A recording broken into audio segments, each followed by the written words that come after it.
rest. Counting careless in the sky. What a thrilling time to be alive.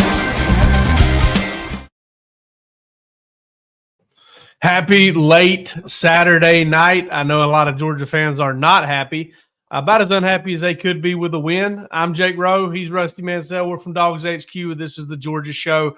The Bulldogs beat Kentucky 13-12 in an ugly, sloppy, terribly played football game by Georgia. And we're going to get to all of it, Rusty. And but first of all, I don't know, man. What was that like? Just short of pulling teeth. Man, you just not a great performance. But at the end of the day, man, it's a win on the road in the SEC. And I think Kirby Smart kind of summed it up right there. For whatever reason, the first road game for Georgia the last 3 years now has been trouble. You know, they had to pull away from Auburn late last year. They were down to Missouri in the fourth quarter in 2022. Georgia goes to Lexington. The last time they went to Lexington, they only scored 16 points for whatever reason. Listen, I know Georgia staff probably told them all week, you can see this, you see that. But they saw what South Carolina did to them last week, and that wasn't a team that was going to lay down. The crowd was into it tonight, and I mean, they were very fortunate to get out of there with a win. But the bottom line is, man, you got out there with a win today, and you move on. A lot of stuff to correct. You got some bad injuries, man.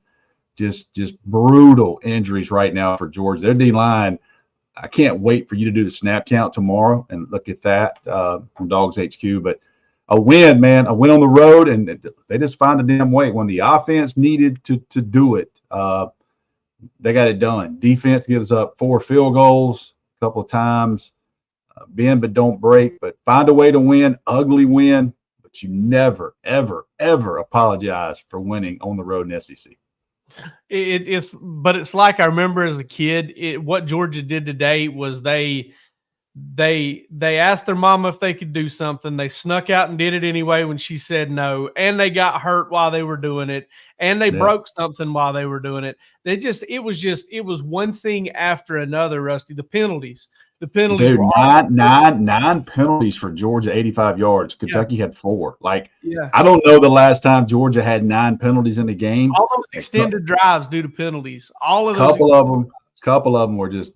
And listen, I know the offense wasn't sitting there and inspired any confidence from anybody. I totally understand that, guys. I get it. And listen, I don't care what you think. If you think Carson Beck is to blame because Carson Beck didn't play, okay, didn't play well. That's fine.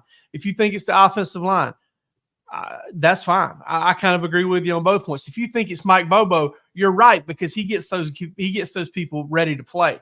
Now, I'm not sitting here saying, oh my God, he's dumb and he's got a bad game plan. I'm just saying it all falls back to the coach, and the coaches know that. But what happened with the penalties and with the offensive penalties too, Rusty, and just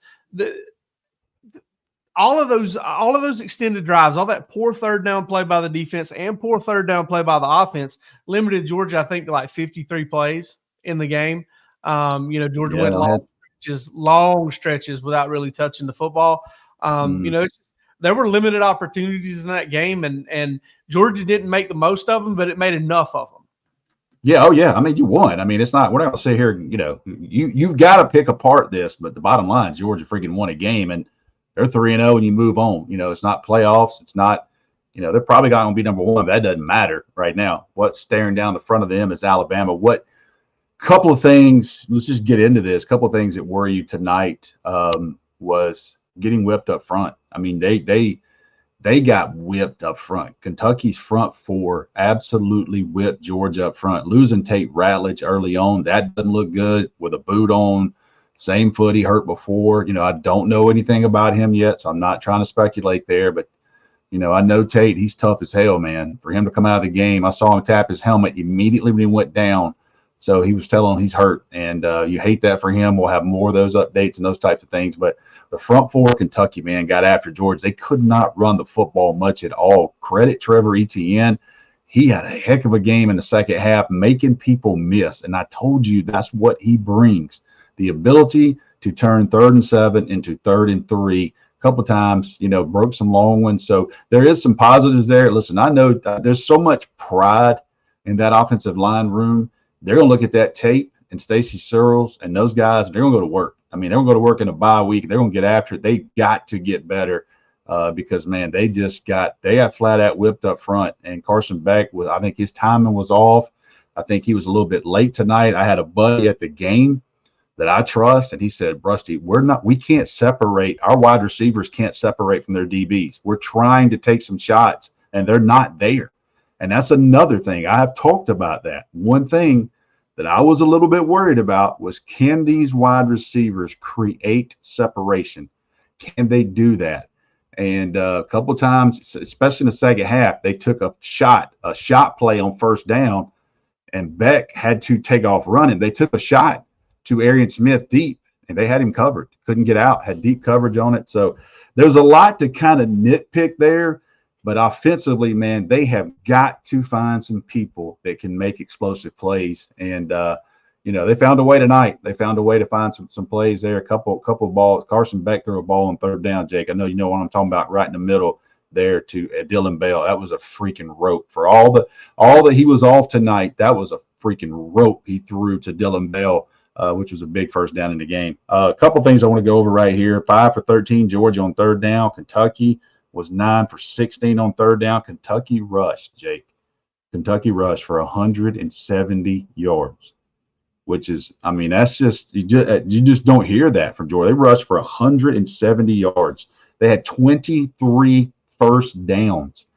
Georgia had 12 first downs. So, you know, a lot to pick apart there, a lot of tape to evaluate and those types of things. But, you know, in the end, the defense, they did run it 45 times. You know, Georgia held them under 4 a carry. But, listen, they were able to get it going when Georgia kind of had to start, you know, going in and out. And you know, I'm sitting here, the time of possession is a big deal in this game, too. They had it for over 10 minutes more than Georgia did.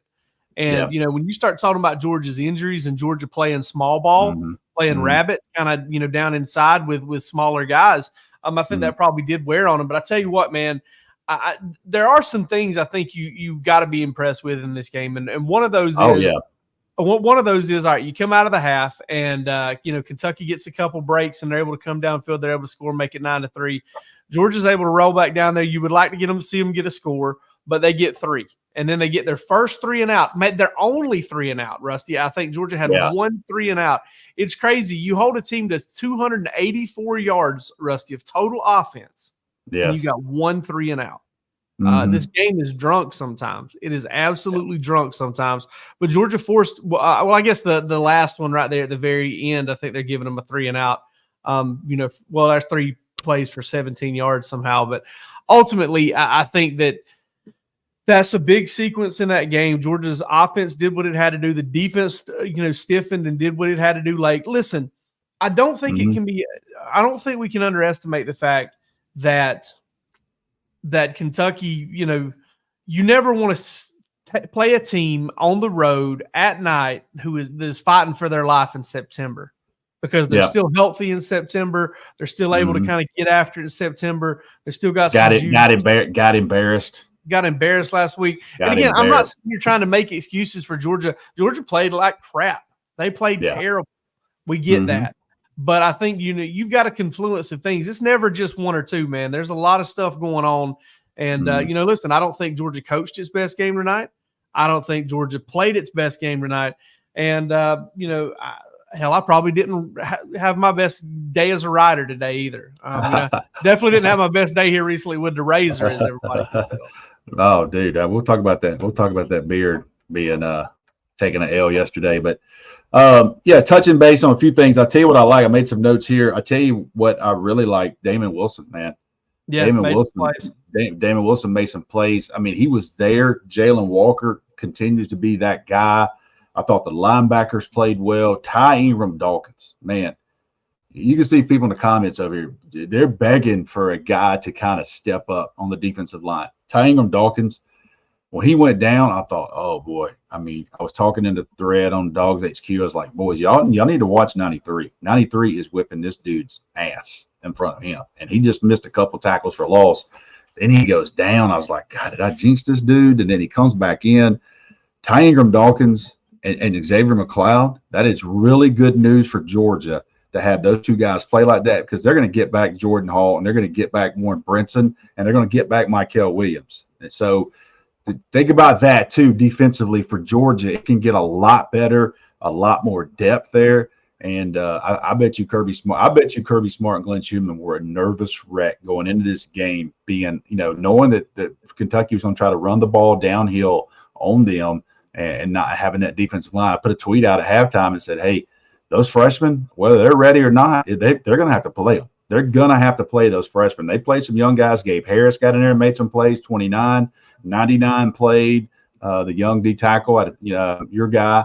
And, I thought defensively they got a little tired because they started missing tackles, and that's not a typical thing out of Georgia. I don't think that's a worrisome thing. I think they played a lot of snaps. The one thing I think Dylan Brooks there in the comments, the one thing kind of surprised me was the amount of yards they gave up on first down. Kentucky was in a lot of second threes, Jake. They were in a lot of second threes, man, and that's just not – Georgia stays behind the chain. So, you nitpick a few things like that. Overall, defense gave up 4 field goals, gave up some plays, but typically you know what you're going to get. But they're going to face a little different. They're going to face a lot different animal in 2 weeks tonight, and they have a game plan. What they played them last year, how they played them this year, and they're going to get some bodies back there. So we'll see how that. We got a long time to go there, but you want the injuries back. And I thought overall the defense, they had some stuff go against them, but man, when they needed to play well, they did a really good job there. Got some pressures, man. Jalen Walker still that dude. I thought 10 had some pressures. They brought Smile Munden a lot. I mean, they brought him a lot tonight. Would you go back and watch the tape? We'll see where they get there. But overall, Georgia wins 13-12. A lot of stuff. I made notes throughout the night. I'll tell you a note that I made from listening to Kirby in the post game, and he kind of slipped it in there. And I hadn't seen anybody mention it in the comments. I've been looking. Kirby basically said, sometimes I don't think we quite get the message that you can't judge a team based on last week. And he's basically kind of pointing to his team, like maybe they didn't take, maybe this wasn't as serious as it needed to be. Now, listen, I mean, Georgia could come out and look awful against Alabama next week. That's certainly within the realm of possibility. But I have seen Georgia play this football game right here, Rusty. This one. Once or twice a year in national championship seasons and SEC championship seasons. I've seen them play this type of game right here. This is kind of this kind of jumps up on them, and we pointed to it being, 2021, they didn't have to worry about that first SEC road game because that was, Vanderbilt, and I think they scored 35 points in the first quarter. But the next 2 years that they struggled with that SEC opener on the road. I mean, they did it in Kirby's first year whenever they opened with Missouri on the road.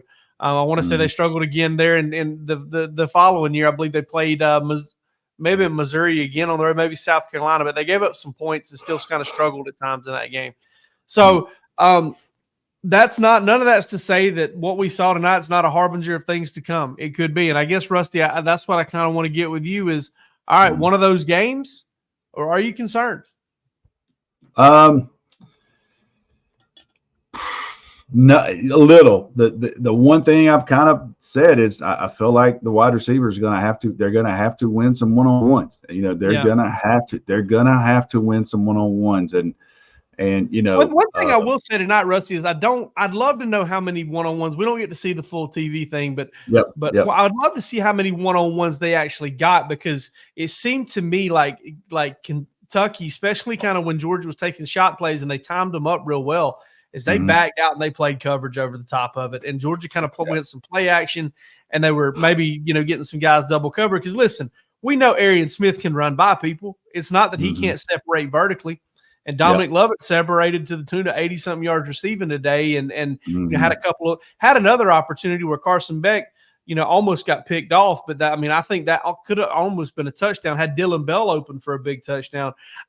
Listen, I'm worried about the passing game in general. But I do want to say that, the protection, everything. That's – listen, they got to get better up front. And this whole, starting slow and playing poorly on the road to start with, and that's the common denominator with all of those games. I know I'm bouncing around here a little bit, but that's the common denominator is, all right, 2022 Missouri, you got beat up front. You got whipped. You couldn't run the football until finally you could get it going in the fourth quarter, which is what Georgia did today, Rusty. They finally got the run game going just a little bit, and there it went, 10 points, and they were able to score enough to win the ball game. So they got whipped mostly on the offensive line all night. They found a way to win a couple of drives, and that was enough to win on the game. But it's just all of that stuff's got to happen, and Georgia's just got to play better up front. They've got to play better offensively, and I think they will. I think the talent is there. Well, I'm not. I mean, I'm not sitting here panicking about Georgia at all. I mean, they got a freaking great football team. I think this is one of those nights where that they didn't have their attention. And I told you, Jake, some stuff on Thursday that building was really nervous about Kentucky defense. Yeah. And I knew that building was nervous about Kentucky's defense. And I don't know if the players were worried about Kentucky's defense, but there were people in that building that were very worried about Kentucky up front. 13 tackles for loss last week. Yeah, and it felt like that South Carolina game was kind of fool's gold because of those turnovers. Their defense didn't play that bad, and they knew up front who they had. So, listen, you win. It's not pretty. You got a lot to fix, but the one thing I am confident on is Kirby Smart has been damn good coming off a bye week.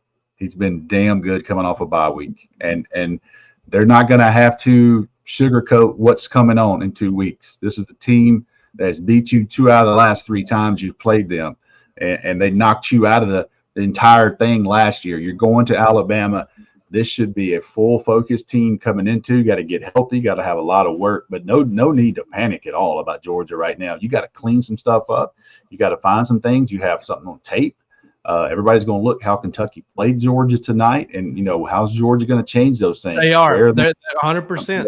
Yeah, everybody's going to play. I mean, how they played them defensively and what they did on the back end. So, Carson Beck. I thought Carson Beck for the first time in a while, Jake. I think he's so accurate. He has such a big arm. First time that I think I've seen him in a while that he was late. He was late. He was late. He's not like usually he wanted late, to man. see it open. He wanted to see it that's open. Not him. That's not him. Yes, that's not him, man. That's not him. And this, he had a bad half. But when he needed to freaking buckle in, he did. And that's what you do, man. That's what a program does. And that's what I said on our board. Listen, guys, there's a lot of upperclassmen in there. There's a lot of guys that came back to do something special, and you're down. You're playing like crap. The crowd's against you. Nobody's feeling sorry for you. Everybody in the country, if you weren't a Georgia fan, everybody in the country was tuning in that game. I can't wait to see the numbers on that. Everybody was tuning in to see you lose, and including that stadium. So you found a way to win. You got 2 weeks off, and very confident in Georgia and what they'll do, prepare for the next 2 weeks. They won't have to sugarcoat any tape with Georgia with this Alabama game. They're gonna know what's in front of them and know what type of team they're gonna face. I'd be concerned if I hadn't seen it before. I'd be concerned. Like I told people back in 2022 after that Missouri game, like, oh, man, the offensive line and this and that.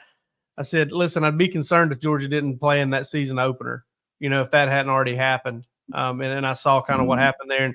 And listen, I think Clemson's got a good football team, and Georgia got up and left them in the second half. The slow starts have got to get fixed. The problems up front have got to get fixed. But, listen, Georgia calls it going to the doctor. That's what they're going to do on Monday. They're going to go to the doctor. They may have offered players. They may just start do like a walkthrough with some corrections from this week. But I tell you what, the way they prepare for the rest of the schedule, Rusty, is they correct what happened tonight, because you hit the nail on the head. That is what they're going to see. They're going to see, teams are going to come at them. Copycat. It's copycat. What's copycat that? league. Copycat. Yeah. Copycat. And now, the one thing I will say is I don't know that there's anybody else left on Georgia's schedule that quite has. I think Kentucky's got 330 pounders. Maybe I know at least 2, and like 2 330 pounders, and then a couple of 320 pounders. Those guys are hard to move around. They were very aggressive. It was really weird because it was almost like they were throwing coverage back, and then they had a safety up there that was kind of free sometimes. It was a really good game plan, man. Mark Stoops is a head coach in this business for a reason. He put together a great plan, and Georgia kind of fell into it. Georgia kind of fell into what the game, and played the game the way Kentucky wanted it played, which is a grinded out, low scoring kind of, let us be in this thing in the fourth quarter, and they were. Georgia lived to tell about it. And, it's always valuable, Rusty. I've always thought that it's always valuable to get, these circle the wagons type games without having to put anything in the loss column. Oh yeah. I mean, dude, people, you can have an opinion on tonight and all that, but at the end of the day, you're on the road in the SEC. You think South Carolina don't realize how hard it is to win a game? I mean, they did everything. They did everything they possibly could do to win that game today. It just didn't happen for them. Georgia did almost everything possible to lose that game, and they still found a way to win tonight at Kentucky. So big game here. I see a couple of people talking about the signs and stuff. I don't know if they understand that there's headsets now. They call the play in through the players. So the old sign stealing days they're not there anymore. They might audible or something, but they don't. I mean, there's no plays for Javon Dumas-Johnson. There's nothing that he knew or nothing Brock Vandagriff knew terminology wise for those things to where they could give an advantage. But hey, man, credit to Brock Vandagriff. I mean, stat wise, he didn't have the best game, but you talking about doing everything he could to keep his team into the game, scrappy. You see the embrace. You see Kirby Smart with Javon Dumas-Johnson after the game and Brock Vandagriff, and you see those two embraces from those two young men. They played hard tonight, so credit those guys, former Georgia Bulldogs, and that you can see with Kirby Smart that meant a lot to him to speak to those guys after that game. Yeah, I'm sure it did. And, they showed it before the game or they showed it during the game how Javon Dumas-Johnson came up and talked to those guys. But, that was a prevailing thought. Hey, they know what's coming, and there's the headsets. They're good on that. Yeah. All right, Rusty. Well, any parting shots on this game? Anything you want to leave fans with before we hit the road? No, I think it's man, I don't know that a bye week has ever been more warranted, ever been more needed. I mean, Georgia needs this bye week. I know everybody's going to have a million questions. My phone's blowing up about Tate Ratledge. Don't know yet anything on Tate. When you lose an All-American, I mean, you can't sugarcoat that. You lose a first-team All-American lineman, so you kind of hope that they put him in a boot and see what happens. And you hope that worst case he's maybe misses a game or something like that, and he's back for this year. And he came back for a reason. He's the leader in the locker room, and we'll see where we are. Obviously, a lot of questions. Michael Williams, that's a huge piece of Georgia. Can they get him back? And one question I got, Jake, we didn't see a lot of Nate Frazier tonight, and I wonder if Nate Frazier was kind of banged up. Didn't really see a ton of him. He got banged up late last week in that game. Yeah, I tell you what, man, I think one of his first plays in the game, he got a protection mixed up and got Carson Beck blasted. And I think that probably hurt his playing time for the rest of the day. Mm-hmm. They tried to get him involved. He was in on the first play of the second half to start that first drive of the second half. And they got him some snaps. It's tough, man. He's trying to get it going, and they're Georgia. It's tough running for anybody tonight for Georgia, except for Trevor Etienne on a couple of drives where he kind of had some room. Otherwise, Georgia never really got it going for anybody. And kudos to Branson Robinson for a very important touchdown run that should not be forgotten. There, 3rd and 2 from the 3-yard line, making a defensive tackle who won at the point of attack miss and just kind of picking his way through traffic in the end zone. That's a big play from 22 there. Yeah, well, they're on you about your beard. Somebody said, "What's more scary, Saturday night in Lexington or no beard, Jay?"